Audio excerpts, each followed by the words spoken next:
Have you seen this guy Gary Stevenson on social Yeah. media lately? He's getting a lot of hate for talking out about things you were mentioning. Yeah.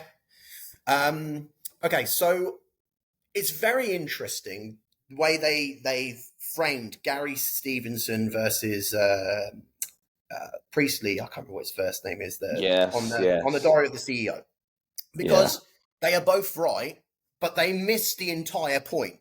Right. So one side he's right, the other side he's right, and they're both giving their opinions, but they miss the entire point that the entire financial system is the problem, not their way of doing it, his way of doing it, and his way of doing it. No, you've ignored the massive elephant in the room. The elephant in the room is the existing financial system itself. Yes, one way of thinking is going to have its benefits and drawbacks, and another way of thinking is going to have its benefits and drawbacks. But you've put the biggest brains in the entire United Kingdom together of economics and entrepreneurship, and you've just ignored the reason why it's actually the problem. Why?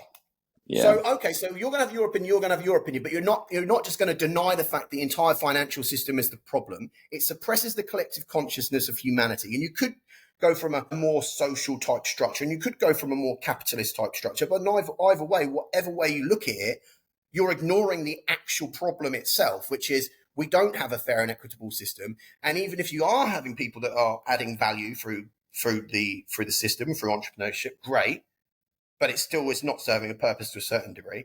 And even if you go the other side where it's not treating people equitably and fair, then okay, we need a system to put in place. Well, okay, then the problem's not your viewpoints, the problem's the system itself. And they ignore that completely, which to me it's a denial of education to the people. And it's a big facade of saying, oh, this is the way it should be, and this is the way it should be. No, it's neither of that. Okay, great point, has good points, has negative points. Great point, has good points, has negative points. Problems of financial system. It's a Ponzi scheme, a giant loop which was created when the Federal Reserve was created in 1913 and the Bretton Woods Agreement was passed in 1944. And basically for the last 80 years, the West has had control of the financial system, and particularly for the since 1971, when Nixon took us off the gold standard, they have essentially been printing money. So all these problems, inflation, that's just printing money. It's government spending money wrong. So it isn't a problem of capitalism and socialism. It's a problem of an entire political system and governmental system that enforces a system of we're going to spend money here, right? Spend money willy-nilly, and then to get ourselves out of the problem, we'll print more money, but they fail to mention that that's what causes inflation. That's what causes the cost of living crisis. And all that happens when they're printing all this money, what they're doing, they're giving it to the corporations. This is where Gary Stevens is correct, right? The corporations take all the money. The top guys take all the money. So then there's less purchasing power with the average Joe. But that still denies the point of the reason why it's happening, which is why Priestley's thing is like, oh yeah, but we need these entrepreneurs and these corporations to make it happen. Yeah, but you're taking the piss along the way, mate. That's the reality, right? So, okay, yes, I agree. If entrepreneurs and corporations had the best interests and the system was structured in a way for the best interest of the people, then great. What we got to look and understand at is you're missing the point of the entire system. It's funny that, like, in a Diary of a CEO podcast, they don't want to diss the fact that the government's the problem in the first place. yeah. Because as the He missed a government trick there. I think he should have had a third person. Well, maybe it should have been me, because I would have sat right in the middle. I would have sat right in the middle. Everybody tags Stephen Bartlett. I would have sat right in the middle where, where Stephen Bartlett should have been, right? But he's too far on the fence because he's got vested interests that sponsor his podcast. That is, but now I'm thinking back to whenever I watched it. I genuinely do believe that I would say Gary definitely, I would say, wanted someone to be almost like a government official in that conversation. But I think Stephen Bartlett's in too many pockets for that to be able to happen. Because I would say he had to jump through hoops to get Gary on, because Gary did say a lot of stuff against what Priestley was saying that probably would be brand risk. So I would say he had to jump through hoops and he didn't want to jump on through anymore. I would see personally from that podcast, Stephen Bartlett is far more, his interests are far more aligned with Mr. Priestley than they were with Gary Stevenson. Yeah. The problem with Gary Stevenson is from my opinion, he doesn't do his homework well enough. I think his angle represents a lot of annoyed people, but the point that he's focusing on is they're separating what everyone typically does. Red and blue, conservative and Labour, communism, socialism. Cut the BS for someone, just 1 second, deal with the elephant in the frickin' room, right? It's the entire system itself. That podcast, my friends, is the prime example of how to divide the people, which is exactly what the world doesn't need right now.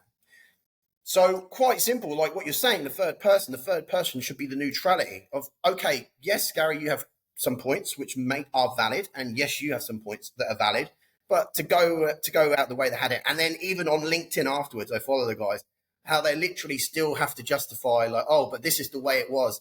Come on, mate. Just seriously, like, understand that there are good points to everything someone's saying. You're going to have disapprovals of the way someone thinks because you're giving two different sides of the coin, but you miss the whole point in the middle, which is the entire financial system, the entire political system, the system that we've created since after the Second World War is coming to an end.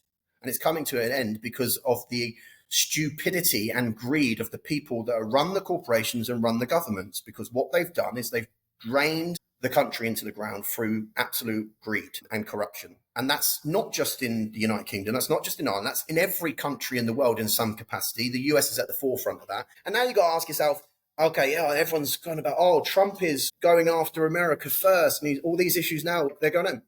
Finally, he's actually doing something that's the right thing to do for what he's supposed to do, right? But all you're seeing here, you missed the point, is it's just the crumbling of the existing system, disguised as something simple. So all that these type of arguments are giving us is exactly what's always happened: divide and conquer. Yeah, I agree. Know it's happening, accept it's happening, look at the actual issue, okay, and how is that going to crumble? And where can we leave ourselves as the collective consciousness, as everyone, the growth of humanity, to leave us in the best position at the end of it? How are we going to go about that? What's the new system going to be? Because there will be, in some way, the transformation of society is happening. And if it's through corporate control, a continuation of corporation control, I like to use the word corp, i.e. corpse, dead control, because there is no true ownership. If it is the continuation of corporate control, society will have little to, like the average Joe on the street will have little to no control of what happens. If it's through decentralization, if it's through peer-to-peer, if it's through the raising of the collective consciousness of humanity, when I say that, I talk about, you need to understand the average guy on the street now has access to more information than the President of the United States did 30 years ago, 35 years ago. So therefore, every person on the planet has the ability to have an understanding on levels that simply incomprehensible 20, 30 years ago. So if your average Joe understands that, and he understands that in a way where, okay, collectively we work together, we can bring ourselves into a world where there is a level of abundance for the masses that simply wasn't plausible under the existing system, because the existing system created at the foundation of it by US tech tycoons, British tycoons in the early 1900s was to basically take control and build a society full of workers. If you understand that AI is going to take away the need for some of those workers for a start, and we also understand that the new financial system is not necessarily going to be driven on those bases of control, then we're looking at an entirely different world of what we've grown up in. It's just making sure that we ignore this argument, and you take the points, but you address the problem. The political system, the financial system that we've had over the last 100 years has raped everyone. Hands down. Okay, how has it done that? What are the issues? Why have things happened?